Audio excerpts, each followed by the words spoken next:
Fellas, are you at the top of your industry or are you at the bottom of your industry?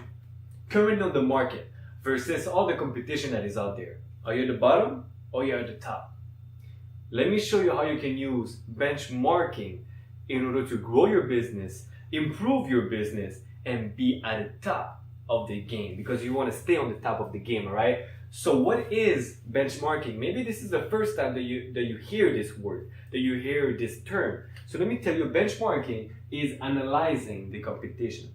Benchmarking is analyzing what is going on in the market, what is going on in the industry. All right, it's when you get on a competitor website that you see what they're doing, how are they presenting the product, what is their sale process. It's when you're calling the customer service and you ask a bunch of questions. This is benchmarking. You act like a customer. You act like you want to buy the product. You act like you're interested just to know their process, just to know how they work, what they present. You buy their product. You go and try the product in the store. You do whatever is needed to analyze your competitor. That's the point of benchmarking. This is benchmarking, but there is a purpose behind it. How does analyzing your competition get back to you, and how can you improve? Let me show you right away. The second thing, when you're analyzing your competition, you're always seeking for the best practices. All right. So maybe you're looking to know which process are they using to manufacture their product. Right? Which cuisine, which factory are they working with? Which kind of plans do they give to that factory? What is their quality team doing? You see, what are their quality factors that they have before putting a product on the market? You want to know all of these things, and the only way that you can do it is by doing benchmarking. You pick up the phone and you call 1,000 guys. You go on the website, you call the factories, you do whatever is needed. You benchmark, you analyze, you write down your analysis, and you go and you improve your own business, which is what I will show you, which is the second point. Improve your business. So you want to analyze what is going on in the market. You want to analyze what your competitors are doing. So you, on your part, you can go and improve your business. How can you do it? First off, you can inspire.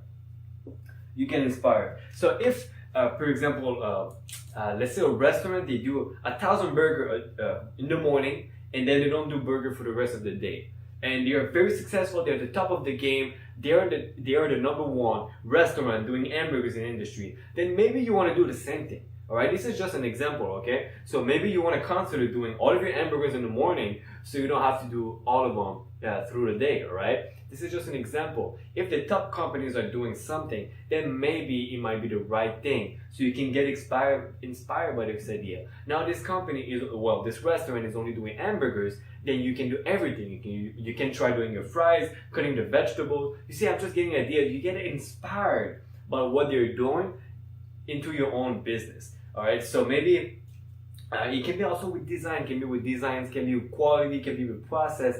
It can be in any factors that a business has. You can inspire yourself by analyzing other companies. Second thing that you can do is that you can copy them. You can literally copy them. And if you don't copy your competition, most of the time you get in trouble. You know, if you have a local coffee shop, for example, and McDonald's decide to give free coffee, which they do very often, well, all of your current clients, I'm not saying that all of them will go to McDonald's, but a couple of them who doesn't care about the quality of the coffee, they will go to McDonald's since they give it for free, right? They just give it for free. So if you, on your part, if you are very close to McDonald's, like one street away, most likely you will lose a lot of your customers since they would just go to the next street, McDonald's, and grab a nice coffee for free. So what can you do on your part? You copy them, you give free coffee, right? You find a way to give free things, free coffees. If you don't copy them, you will lose your current customers. You know, this is when it's in a promotion, for example, with McDonald's. Well, how can you do it online, right? You can copy the sales process of someone. You can copy someone else's product and make it your own. You make it unique. There's a bunch of ways you can make it for your own, all right? So you want to get inspired and you want to copy them. But, you know, when I say copy them, I'm not saying A to Z. You don't want never copy someone A to Z. This is one of the worst things that you can do. Only if it is acceptable. For example, you know about sales funnel. You get traffic, convert it to leads, you make sales, you over follow up, and you keep marketing with them. Email marketing, it's always the same thing, right? It's a process. So you want to copy this process. You want to copy these techniques. There's nothing wrong with it.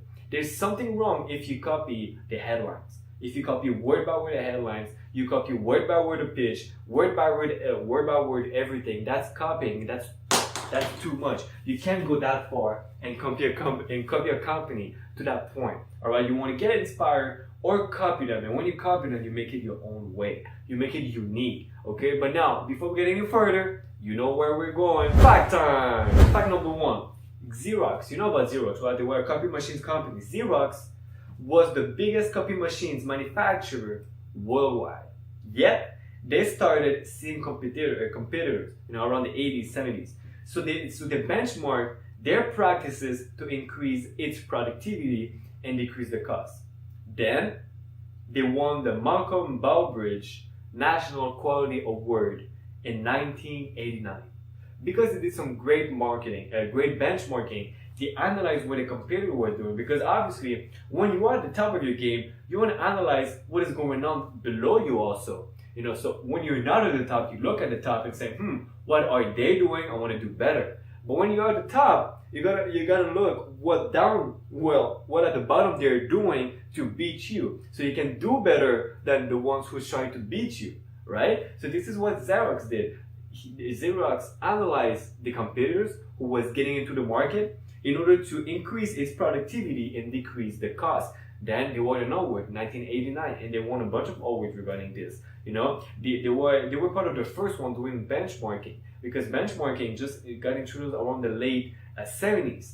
So that's it for the facts. Now let's get back to the lesson. Lesson time. So the third point, in order to stay on top of the game, either you're already on the top or you're going to the top, is that you have a competitive edge. When you benchmark other companies, you want to do and be better. It's always the point. Now, you don't have to do and be better to be on top of the game. McDonald's, they were on top of the game for an extremely long time, and they didn't have the best hamburgers, right? But they were still on top of the game. Why? Well, you go and analyze the companies. Maybe you will find out. But when you benchmark your competitors, when you benchmark who's below you, who's on top of you, you can do and be better than them. Because most of the time, quality always wins. Now, it depends also with the price, right? You can buy an hamburger for $15 and it will be amazing. As you can go to McDonald's and get it for $1, right? So it's two different markets. So who is better than the other? They are not. They're just in different market. So if you talk about the expensive hamburger market, then maybe this restaurant wins. But if you talk about the costs and a little bit of a quality, then McDonald's wins, right? It's always regarding the market that you are in and regarding the standards that you base yourself and that the industry base itself on. Now, second thing, regarding the competitive edge, when you benchmark other companies, you are prepared. So you want to be prepared, because since you know what other companies are doing currently in the market, you as an individual, you as an entrepreneur, you can be prepared. You know that they will have a promotion where they will give free coffee. So what do you do? A week before they launch the promotion, you start giving free coffee. And that's it, right? Now you don't give your most expensive coffee, maybe you just give regular coffee, black coffee, I'm just saying, right? You will be prepared. So since you know that starting from the 10th of February, McDonald's will start giving free coffee, then on the 10th also you start giving free coffee. So you don't, it's not someone else who's telling you when it's like the 13th or the 14th.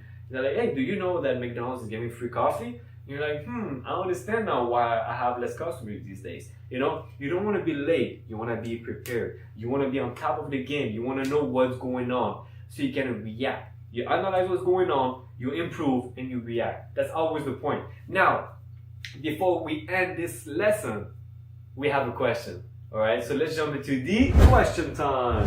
I love seeing these. Fact time, lesson time, question time, I love it. Anyway, what should be benchmarked? You want to know what should be benchmarked? Because now you're listening to this lesson, and maybe ask yourself, what should be benchmarked? Do you need to benchmark the marketing strategies, the techniques? Should be about the product quality? Let me tell you. The process. You want to benchmark how they do things, the process, the results. Which kind of results are they getting with this process?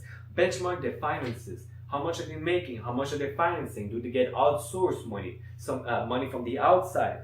Analyze their finances. Analyze their marketing, online marketing, offline marketing, mouth-to-mouth marketing. Analyze the quality, the information, the management, the tools, everything. literally everything. Especially if you're new in the industry. If you have a startup, you want to benchmark everything out of all your competitors. Now, if you only have 3 competitors, it's easy, right? You only have to benchmark these 3 companies. But if there's 100, if you are an online consultant, for example, I bet you have dozens of competitors, right? So only take the ones that are on the top, because obviously they're the one making all the money. Obviously, they are the one that has most of the market, right? They have most of the market shares. So you want to analyze these companies. You don't want to analyze the competitor who just started a month ago. That's not your point. You want to analyze the companies who are actively growing and that are on top of the game, so you can beat them, because those are your real competitors, all right? You want to reach that point and beat them. That's the whole point. So that's it for this lesson, where you learned how to stay on top of the game. Now, that was it for this section of this course. We'll jump to the next lesson. We're not done with this. Let's get back to it.